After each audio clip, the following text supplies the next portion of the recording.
The Valdrix Imperial War Academy was the most famous military school in the galaxy. For 3,000 years, it had trained the best warriors from dozens of alien species.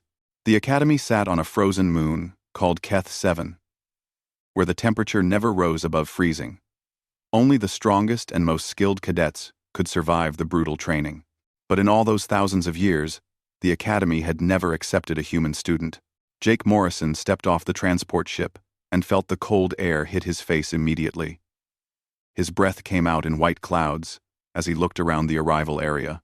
Everywhere he turned, he saw tall Valdrix cadets walking past him. They were huge, at least 7 feet tall, with thick scales covering their bodies. Their reptilian faces showed clear disgust when they looked at him. Jake stood at 6 feet tall, which made him feel tiny next to these massive warriors. The Valdrix were known across the galaxy as the ultimate soldiers. Their scales were so tough that bullets bounced off them. They could move twice as fast as most other species. Their entire culture revolved around war and fighting. They were born warriors, raised from childhood to be the best fighters in the galaxy. Jake was only here because of politics. Earth had recently joined the Galactic Coalition, and the coalition leaders wanted to show that all species were equal. They had forced the Valdrix to accept one human cadet. The Valdrix military leaders had agreed, but they expected the human to fail quickly. Everyone knew that humans were weak, slow, and fragile compared to real warrior species. Humans were good at science and business, but they were not soldiers. Commander Vexral stood before the new cadets in the main training ground. He was the head instructor at the academy, and his reputation was legendary. His golden eyes swept across the formation before stopping on Jake. The contempt in his gaze was clear. Undries, you are here because your species bought a seat at the table, Vexral said, his voice cold and harsh. But we do not lower our standards for anyone. You will be tested in ways that will break your body and mind. We train in zero-gravity combat. We push your bodies to the limit. With high-gravity endurance tests, we run tactical simulations that will fry your neural pathways. We use live weapons in our training exercises. The commander paused, letting his words sink in. 60% of all cadets fail in the first month. They wash out, go home, and never return. Given your weak human body, I estimate you have maybe a 5% chance of surviving the first week. Jake said nothing. He had learned long ago that talking was useless. His father had been a military instructor in the Earth Marines. His mother had been a combat medic who saw action in 3 different wars.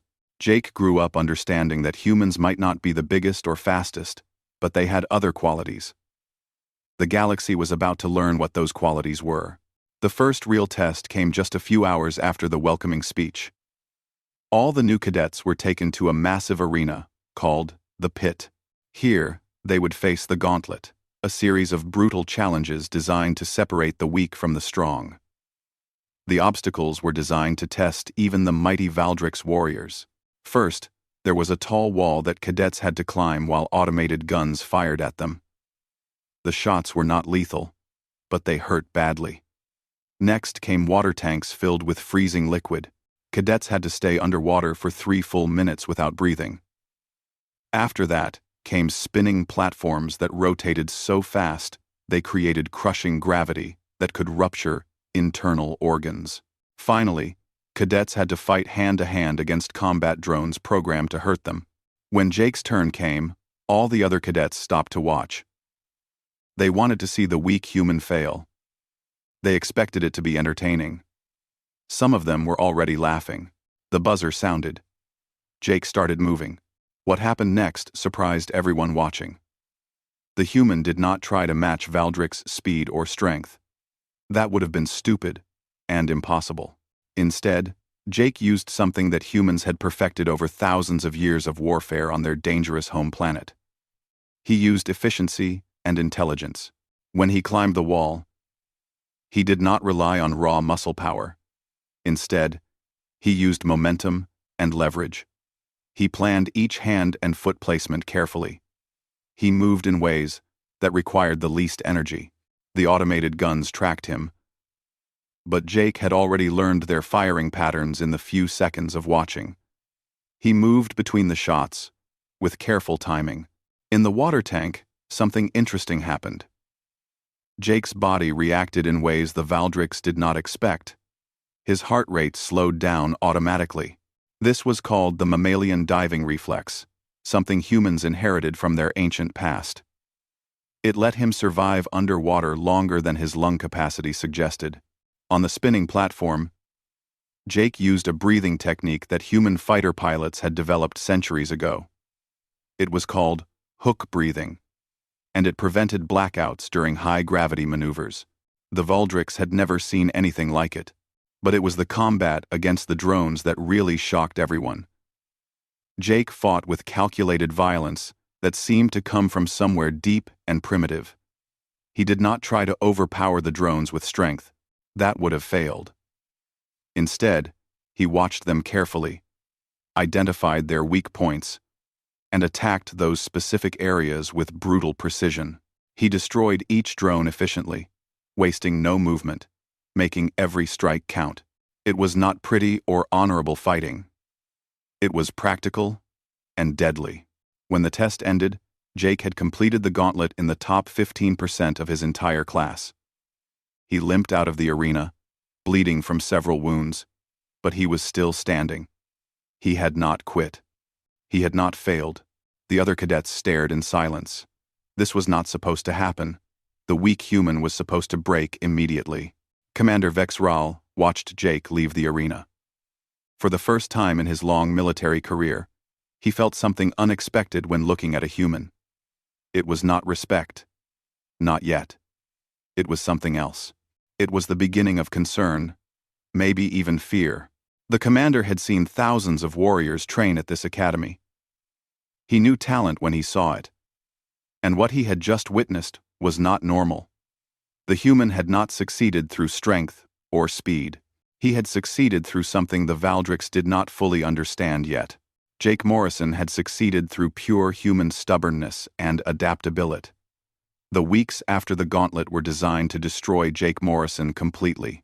The Valdrix Academy did not believe in starting slow or being gentle with new cadets. From day one, students were thrown into advanced combat situations. They were expected to learn through pain, failure, and sometimes even death. The medical technology was good enough to bring cadets back from most fatal injuries, which only made the instructors push harder. Jake's roommate was a Valdrix named Kex Tor. For the first 2 weeks, Kex Tor barely spoke to the human. He treated Jake like he was invisible, but after watching Jake survive several exercises that killed 3 other cadets, Kex Tor started to get curious. The human should not be alive. He was too weak, too slow, too fragile, yet somehow he kept surviving. One evening, they were cleaning their weapons in their shared room. Kex Tor finally broke the silence. "How did you know the Krellic war form has a weak point behind the third arm joint?" he asked. Jake looked up, surprised that his roommate was actually talking to him. "I didn't know," he said honestly, "but I noticed it favored turning to the right side. That meant either the left side was stronger and it was protecting that side, or the left side had some kind of weakness. So I tested both ideas until one of them worked." Kex Tor's eyes widened. "You were willing to die just to test an idea?" "I was willing to accept pain to gain information." Jake corrected him. "There is a difference. Death is permanent. Pain is temporary. Knowledge lasts forever." This conversation changed things between them. Kex Tor began watching the human more carefully during training. What he saw was disturbing. The instructors had been right about one thing. Humans were definitely weaker than Valdrix. They were slower than Krellic warriors. They had no natural armor like the Thaxons. But humans had something else. Something stranger. They never stopped analyzing everything. Every fight, every training exercise, every simulation. Jake was constantly gathering information. He was forming patterns, testing theories, building knowledge. The Valdrix fought using instincts that came from millions of years of evolution. Humans fought using something different. They had turned warfare into a science. In the 5th week, the cadets were divided into 2 teams for a tactical simulation. The scenario was simple. Defend a colony against an invading Krellic force. The Valdrix cadets immediately organized themselves the traditional way. They established a defensive perimeter, created kill zones where they could shoot enemies easily, and prepared to hold their territory. Jake suggested a different approach. We cannot match the Krellic in a straight fight, but we know they rely on pheromone communication to coordinate their attacks. What if we find a way to contaminate their signals? We could make them confused and disorganized. The team leader was a Valdrix named Torvash. He laughed at Jake's suggestion. You want to fight a battle with chemistry? This is a warrior's academy, not a science laboratory. We fight with strength and courage, not tricks. War should be fought with every tool available, Jake replied quietly. My people learned that lesson the hard way, over thousands of years. The team ignored his advice completely. They fought the traditional Valdrix way. The simulation ended with the defending team being completely overrun in just 40 minutes. It was a total disaster.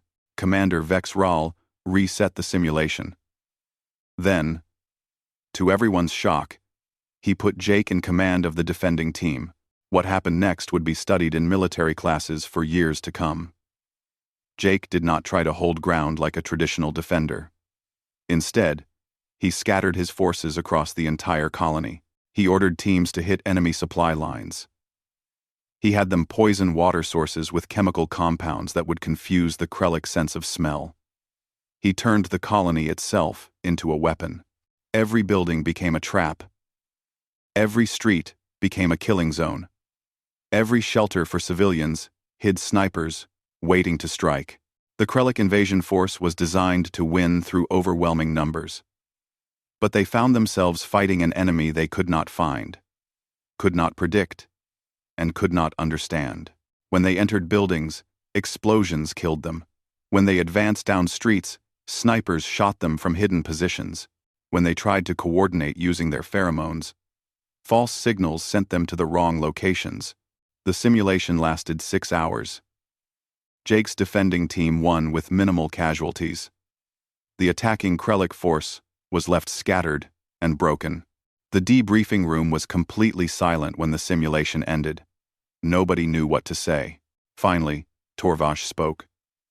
That was not honorable combat. That was dirty fighting. Yes, Jake agreed calmly. It was survival. Where I come from, honor is something you give to enemies who show mercy. But survival always comes first. Always. Commander Vex Rahl studied the human with new eyes. There was something he needed to understand. Tell me, Cadet Morrison, how many wars has your planet Earth fought? Jake was quiet for a moment. We stopped counting after we reached 10,000 different wars. We have been fighting someone or something for our entire recorded history. We fight each other. We fight our environment. We fight our own planet. We fight diseases, famines, and extinction events. Everything on Earth is constantly trying to kill everything else. We learned how to fight before we even learned how to speak in complex languages. The room was dead silent now. Everyone was listening. You see, Jake continued, the Valdrix fight wars for honor, for territory, for resources. Those are noble reasons. But humans? We fight for something more basic. We fight for the simple right to exist. Every single day, we fight against a planet that has spent 4 billion years trying to kill us. You evolved as apex predators on a world that was relatively kind to you. We evolved as prey animals on a world that wanted us dead. He paused, making sure everyone understood. We did not become apex predators through strength or speed. We became apex predators through intelligence, endurance, and absolute refusal to give up. We are persistence hunters. We chase our prey until it collapses from exhaustion. We do not need to be faster. We just need to be more stubborn. Kextor spoke up. That explains your tactics. You do not try to win quickly. You try to make the enemy lose, slowly. Exactly, Jake said. We make war into a long, grinding process that favors the side that can endure the most. And humans can endure almost anything. Commander Vexral felt something cold settle in his stomach. The implications were staggering. The Valdrix had built their entire military philosophy around individual strength and honorable combat. They believed that warriors should face each other directly and fight fairly. But humans had built their military philosophy around something completely different. They believed that war had no rules, except one simple rule. Win at any cost. Use every advantage. Exploit every weakness. Never fight fair unless you have no other choice. The galaxy had invited humans to join the Galactic Coalition, thinking they were a weak species that needed protection. The galaxy had enrolled a human in its harshest military school, expecting him to fail and prove human weakness. Instead, they had revealed something terrifying. Humans were not weak. They were just playing a different game entirely. A game they had been perfecting for 10,000 years, while the rest of the galaxy was still learning the basic rules. That night, several instructors met with Commander Vexral in his office. They were concerned. The human was teaching other cadets his methods. Kextor was now questioning traditional Valdrix tactics. Even some of the instructors were starting to wonder if there was value in the human approach. We need to understand what we are dealing with, one instructor said. This human is changing how our cadets think about warfare. By the third month at the academy, Jake Morrison had become a serious problem. Not because he was failing, but because he was succeeding in ways nobody had expected. He had formed a small group of cadets around him. Kextor was part of this group, along with a female Thaxon who had started calling herself Lisa. She had adopted a human name as a sign of friendship and respect. This small group began winning every tactical exercise they participated in. But they were winning using methods that disturbed the traditional Valdrix instructors deeply. They used psychology against their enemies. They employed deception and tricks. They fought without any sense of honor or fair play. And most disturbing of all, they never lost. Not even once. The Academy's fourth-year cadets were considered the elite. Their leader was a Valdrix champion named Vox Krill, who had won every combat competition for 3 years straight. He was fast, strong, and skilled. He was everything a Valdrix warrior should be. Vox Krill was furious about the upstart human and his team. They were making a mockery of traditional warfare. He demanded a special exercise, a chance to crush Jake's team and remind everyone that Valdrix supremacy was based on real martial skill, not cheap tricks. Commander Vexral approved a war game. It would be simple. 2 teams of 20 cadets each would face off in the Keth 7 wilderness. This was a frozen wasteland full of ice canyons and forests made of crystal. The rules were basic. Capture the enemy flag and bring it back to your base. The exercise would last 72 hours, 3 full days. Jake's team was completely outmatched on paper. His 20 cadets were mostly first and second-year students. Vox Krill's team was entirely composed of fourth-year cadets, the absolute best warriors in the academy. Everyone expected Jake's team to be destroyed quickly. The exercise began at dawn. Vox Krill's strategy was simple and brutal.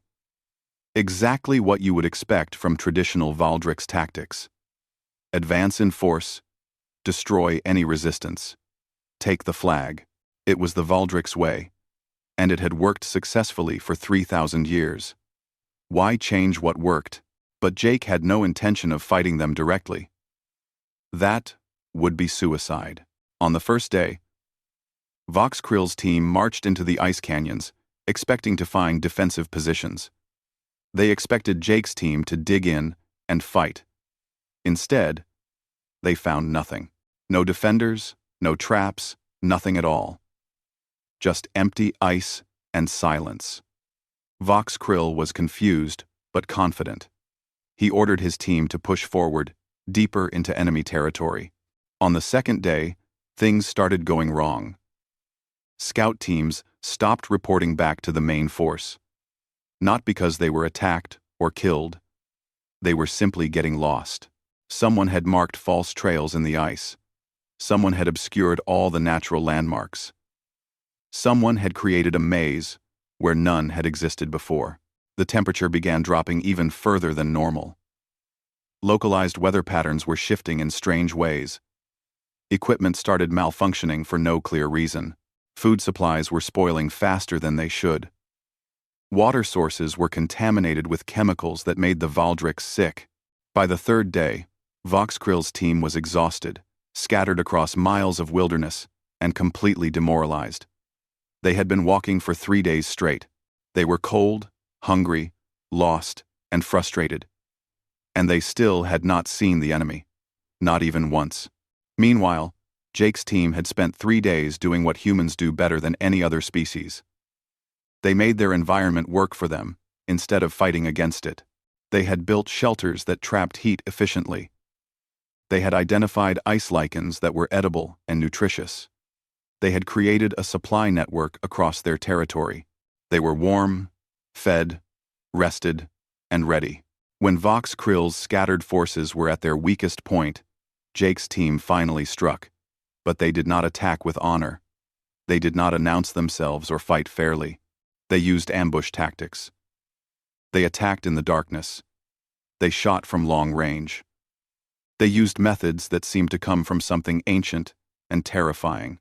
Small teams of Jake's cadets would hit isolated groups of Voxkrill's warriors, then disappear before reinforcements could arrive. They used hit-and-run tactics.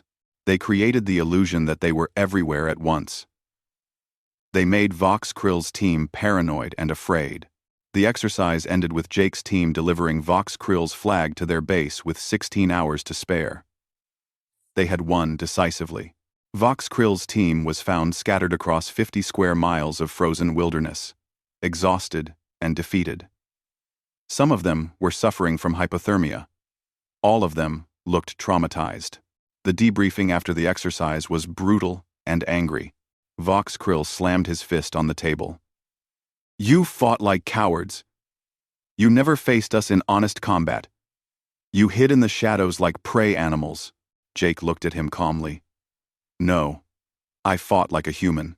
You see, Commander Vexral asked me once how many wars Earth has fought. I gave him a number. But I did not explain what that really means." He turned to address everyone in the room. "We did not just fight wars. We perfected them. We have studied warfare for 10,000 years.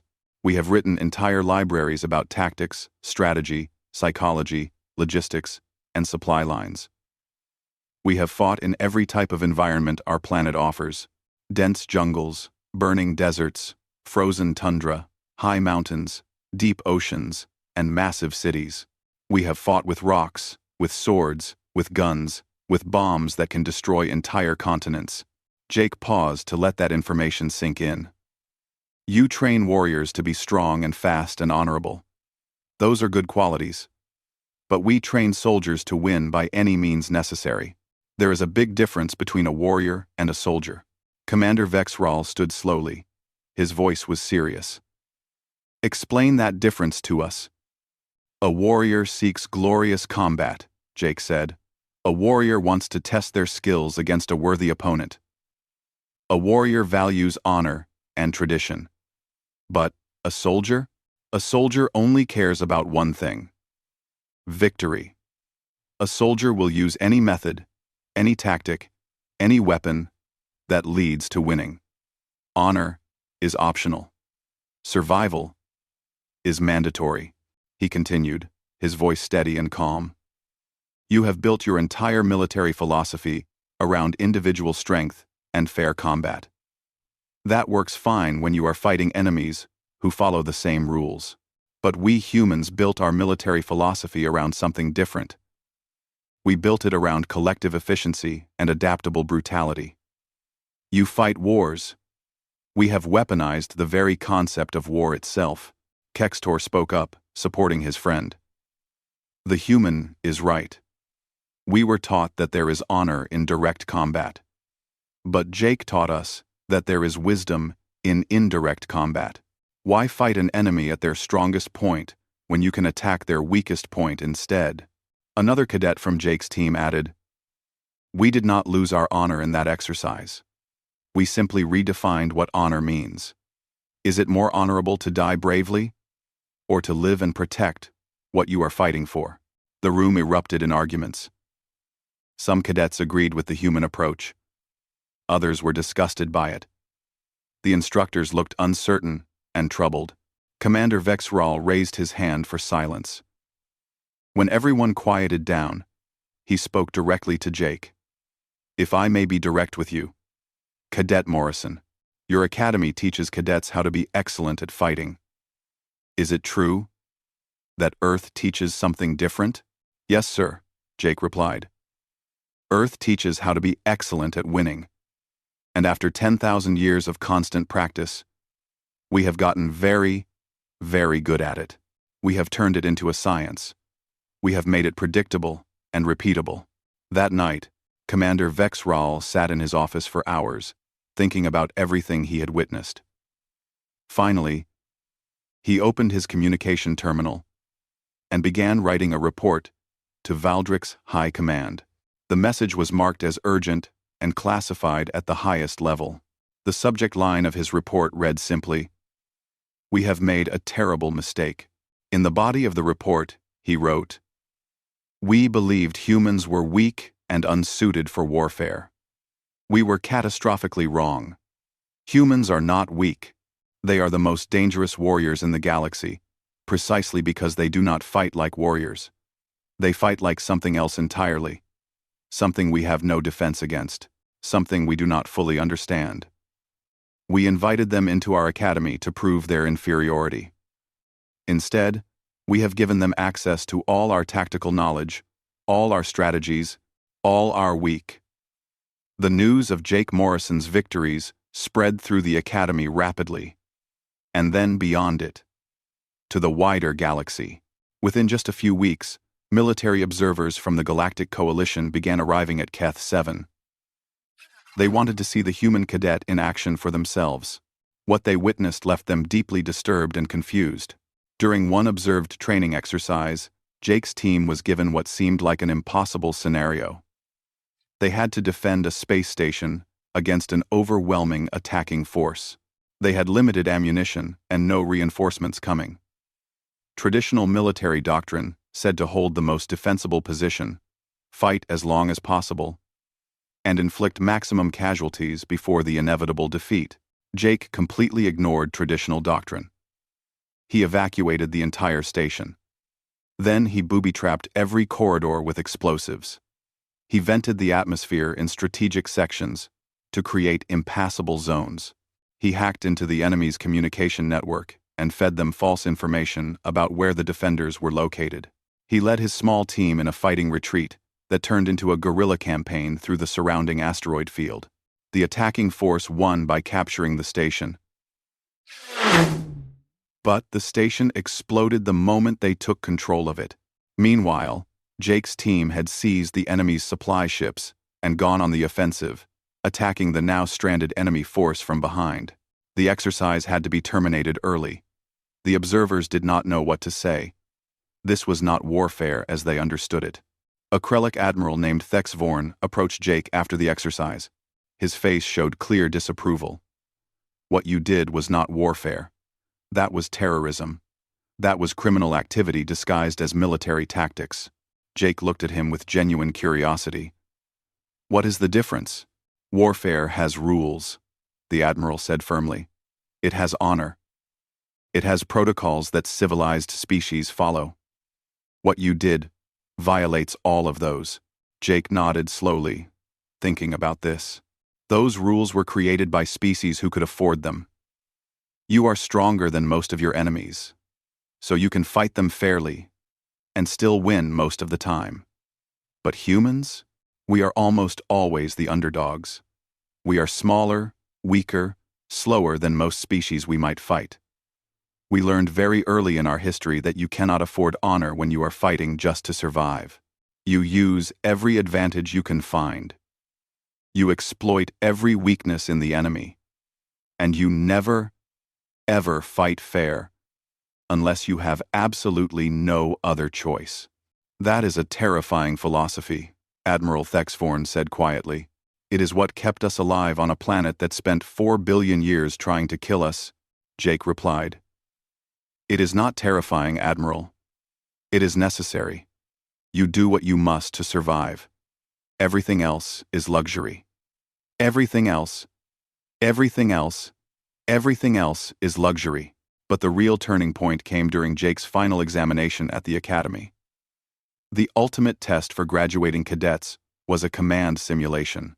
Each cadet was given control of a fleet in a battle scenario that was designed to be unwinnable. The goal was not to win, because that was impossible. The goal was to see how the cadet handled command under impossible circumstances. Most cadets fought bravely until their fleet was destroyed. The very best cadets managed to save a few ships through tactical retreats and clever maneuvering. Jake Morrison did something that nobody had ever done before in the 3,000-year history of the test. He won. The simulation placed him in command of a small coalition fleet facing a massive Krellic armada. He was completely outgunned, outnumbered, and outmatched in every way. The Krellic fleet was positioning for their final devastating assault when Jake did something that shocked every observer. He surrendered. The simulated Krellic commander, confused but pleased, moved his entire fleet in close to accept the surrender and board the coalition ships. Jake's ships powered down all their weapons. They lowered their defensive shields. They opened their docking bays as if ready to be boarded. The Krellic fleet approached confidently, ready to claim their prize. Then every single human ship detonated its reactor core at exactly the same moment. The massive, coordinated explosion created an electromagnetic pulse that disabled every Krellic ship in the area. Their systems went completely dead. They were floating helplessly in space, unable to move, unable to communicate, unable to defend themselves. In the chaos and confusion that followed, the escape pods from Jake's fleet regrouped. These pods had been quietly launched minutes before the surrender, carrying all the personnel to safety. The crews from these pods then boarded the crippled Krellic vessels, took control of them, and flew the entire enemy fleet back to Coalition space as captured prizes. The simulation ended. The room where the observers were watching erupted into chaos.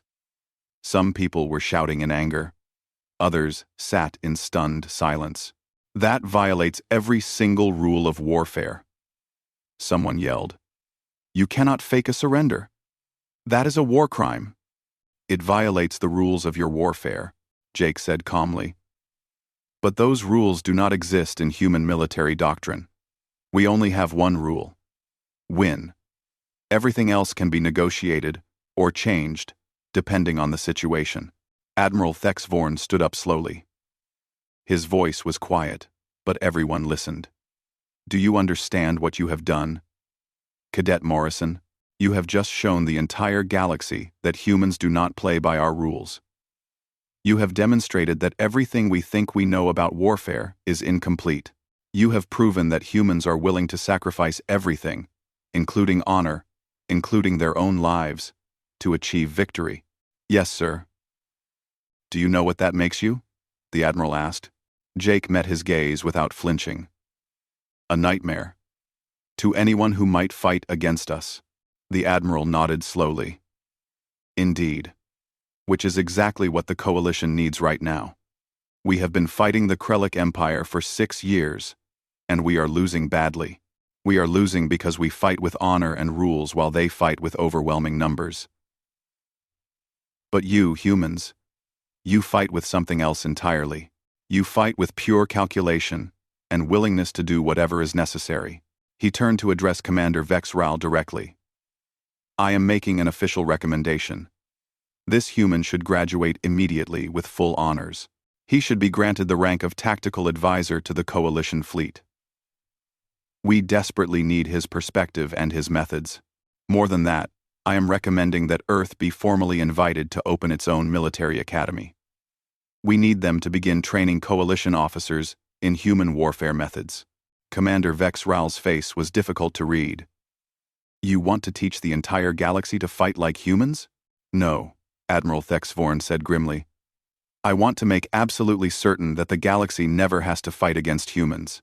Because after watching this cadet for 3 months, after studying his methods and his thinking, I have reached one inescapable conclusion. If humanity ever decides to go to war with the Galactic Coalition, if they ever decide we are their enemy, we will not stand even a small chance of winning. They will destroy us, not through strength, but through methods we cannot predict or defend against. The room was completely silent now. Everyone was processing this terrible realization. The weak species from Earth, the species that had been accepted into the coalition, almost as an act of charity, was actually the most dangerous military threat in the entire galaxy.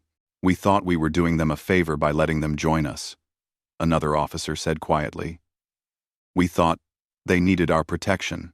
Yes, the Admiral agreed. We were wrong. They do not need our protection. We need protection from what they could become if we ever made them our enemy.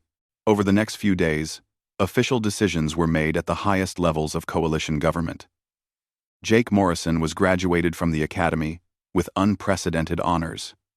He was given the new rank of Tactical Advisor. Earth was invited to establish military training facilities on coalition worlds. Human military instructors, many of them veterans of Earth's countless wars, began preparing to teach alien officers. The galaxy was about to learn how to fight like humans, and the Krellic Empire, which had 6 months after graduating from the Valdrix Academy, Jake Morrison, stood in the command center of the coalition flagship, Valiant Dawn. Around him, officers from dozens of different species worked at their stations, preparing for what would be the largest military offensive against the Krellic Empire in the entire history of the war. Jake wore the uniform of a coalition tactical advisor, a rank that had been created specifically for him. It was a strange feeling. 6 months ago, he had been just a cadet that everyone expected to fail. Now he was helping plan major military operations for an entire galactic civilization. Admiral Thexvorn walked over to where Jake was standing. Are you ready for this, Advisor Morrison? This will be your first real battle, not a simulation or training exercise. Jake took a deep breath. As ready as anyone can be for their first real combat, sir. I have studied the plans carefully. I believe they will work. The Krellic will not expect what we are about to do, the Admiral said with satisfaction. They have fought the coalition for 6 years. They think they know all our tactics and strategies. That is exactly what we are counting on, sir, Jake replied quietly. They are expecting us to behave in predictable ways. Instead, they are going to get something completely different. The battle began exactly as the Krellic forces anticipated. The coalition fleet jumped into the system through faster-than-light travel and immediately began forming a standard attack formation. The Krellic responded with their usual tactics. They brought in massive numbers of ships and prepared for a brutal frontal assault. This was how every major battle had been fought for years. But then the coalition fleet did something that had never happened before in any previous engagement. They retreated. Not a slow, fighting retreat where they tried to inflict damage while pulling back. This was a full, panicked rout. Ships broke formation completely and fled in what looked like total chaos and confusion. The Krellic commanders were surprised but also excited. They smelled victory. They ordered their entire fleet to pursue the fleeing coalition ships. This was their chance to destroy the coalition's main battle fleet and win the war. The Krellic fleet chased the coalition forces directly into what appeared on their sensors to be a debris field. It looked like the remains of some previous battle. Just floating wreckage and destroyed ships. The Krellic slowed down, being careful in the dense field of debris. But they were still confident. The coalition fleet was trapped ahead of them with nowhere to run. Then the debris field came to life. Every single piece of what looked like wreckage was actually a camouflaged drone. Thousands of them. They had been placed in position over the past several weeks by human special operations teams that had infiltrated the system in stealth ships. The drones had been powered down completely to avoid any detection. Now they activated all at once. The drones were not powerful enough to destroy Krellic warships directly. They did not need to be. Instead, they had been programmed to target very specific systems. They attacked sensors so the Krellic ships could not see. They attacked communication arrays so the ships could not coordinate with each other. They attacked engines so the ships could not maneuver. Within just a few minutes, the entire Krellic fleet was blind, deaf, and unable to move. They were completely helpless. The coalition fleet, which had never actually been in retreat, returned in perfect formation. They methodically destroyed the crippled enemy ships one by one. It was not a battle. It was an execution. The battle that everyone expected to last for days was over in less than 3 hours. It was the first truly decisive coalition victory in 3 years of losing the war, and it had been achieved not through superior strength or better ships, but through deception, patience, and the kind of strategic thinking that only came from humans. In the weeks that followed, Jake worked closely with coalition officers from many different species. Together, they began implementing what was now being called the human doctrine. It was not just a new set of tactics. It was a complete revolution in how warfare was understood and conducted. The human doctrine had several key principles. Use misinformation and deception as primary weapons. Turn the enemy's strengths into weaknesses through careful analysis. Never fight fair, if you can avoid it. Treat every battle as a problem to be solved rather than a test of courage or honor. And above all, remember that the only goal that matters is victory. Earth began establishing military training facilities on 3 different coalition worlds. Human instructors arrived, many of them veterans of various Earth conflicts. They began teaching alien officers about concepts that the galaxy had never really considered before. Guerrilla warfare, where small forces could defeat large armies. Psychological operations, where you attacked the enemy's mind instead of their body. False flag tactics, where you made the enemy attack the wrong targets. Asymmetric combat, where you never fought on the enemy's terms. The Krellic Empire, which had been steadily winning the war for years, suddenly found itself fighting a completely different enemy. The coalition no longer fought in predictable ways. They did not hold territory or defend fixed positions. They struck at supply lines and communication networks. They spread misinformation and created confusion. They turned every battle into a situation where Krellic's strength and numbers became disadvantages instead of advantages. One evening, during a brief break from operations, Commander Vex Ral came to visit Jake on the flagship. The old Valdrix looked tired and thoughtful. They sat together in an observation room, looking out at the stars. "Do you understand what you have done?" Vex Ral asked quietly. "I changed the balance of power in the galaxy," Jake said. "We are finally winning the war against the Krellic." "Yes, that is true," the commander agreed. "But you have done something more than that. Something larger and more significant. You have made war itself more terrible than it was before." Jake looked at him, waiting for him to explain. "Before you came to my academy," Vexral continued, "warfare in the galaxy was brutal, but at least it had structure. It had rules, honor, and limits.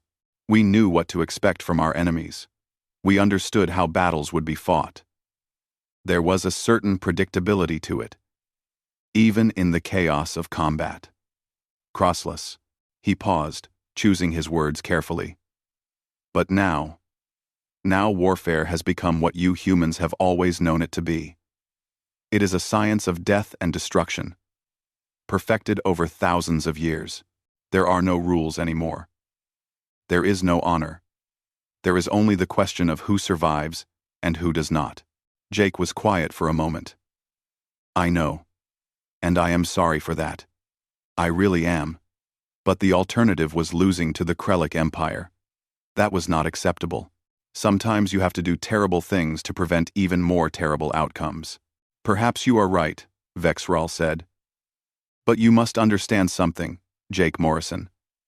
The galaxy will never see humans the same way again. You came to the Academy as a curiosity, a weak species that everyone thought needed protection and guidance. You left as something far more frightening. He looked directly at Jake. You have proven that humans do not need to be the strongest or the fastest to be the most dangerous warriors in the galaxy.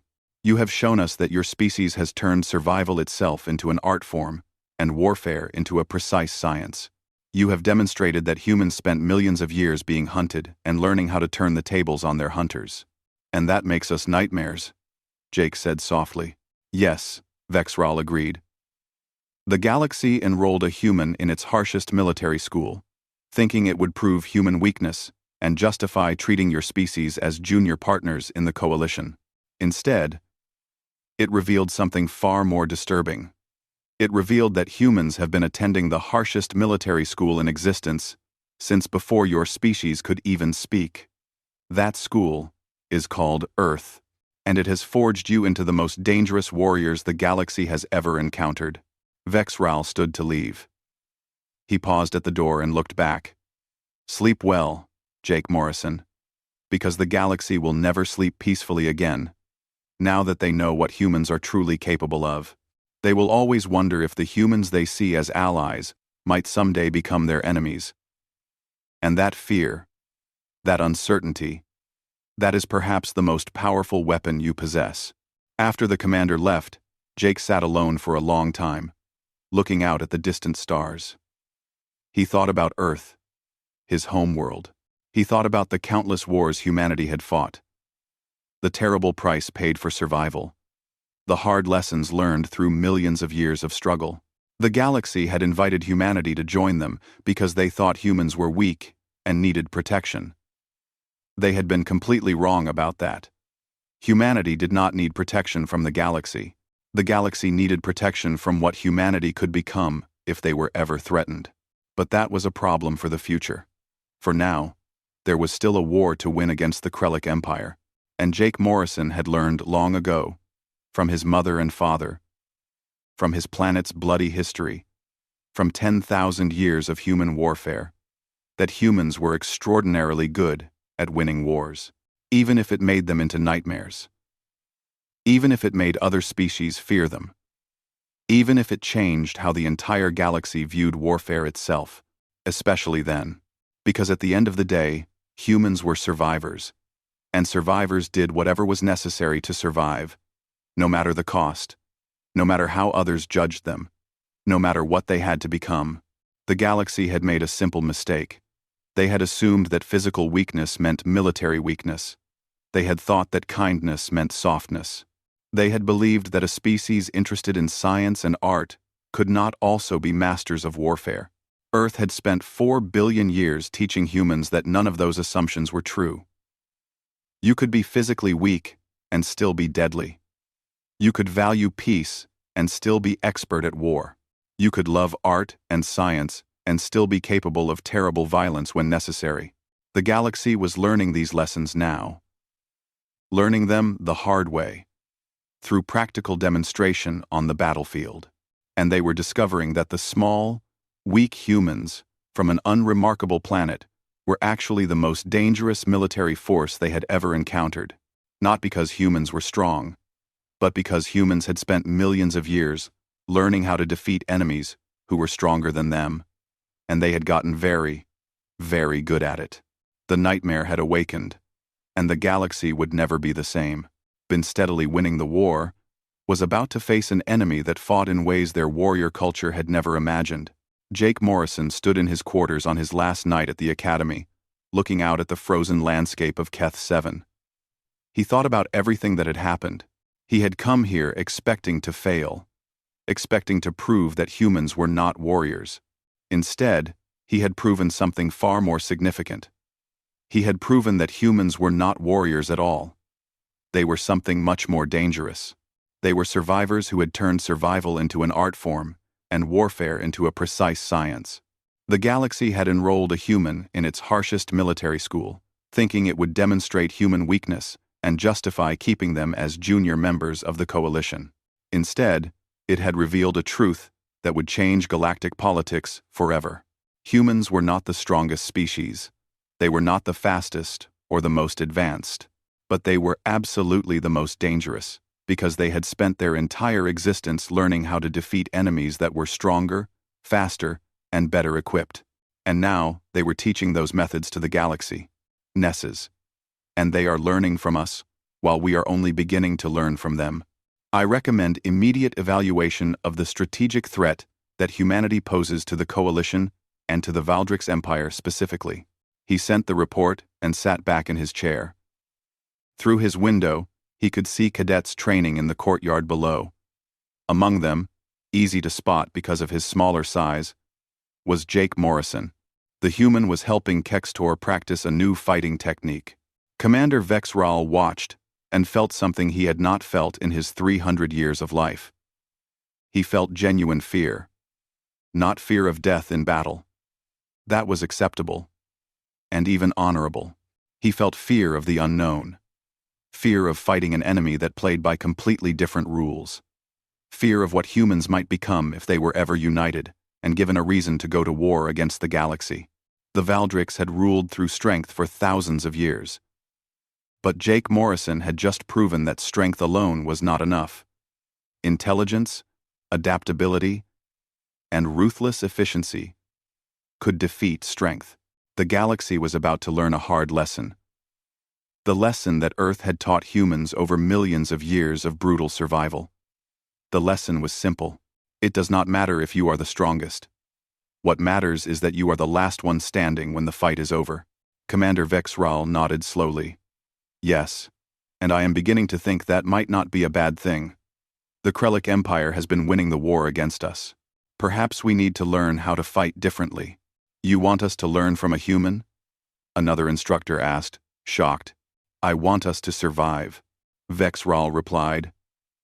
And if that means learning from a species that has spent its entire existence perfecting the art of survival, then yes, we will learn from the human. Jake Morrison had no idea that his simple approach to tactics was starting a revolution in galactic military thinking. He was just trying to survive each day, using the methods that came naturally to him. Methods that every human understood instinctively because they were born from millions of years of desperate survival on the most dangerous planet in the galaxy. Earth had forged humans in fire. Now, the galaxy was about to discover what that meant. Why?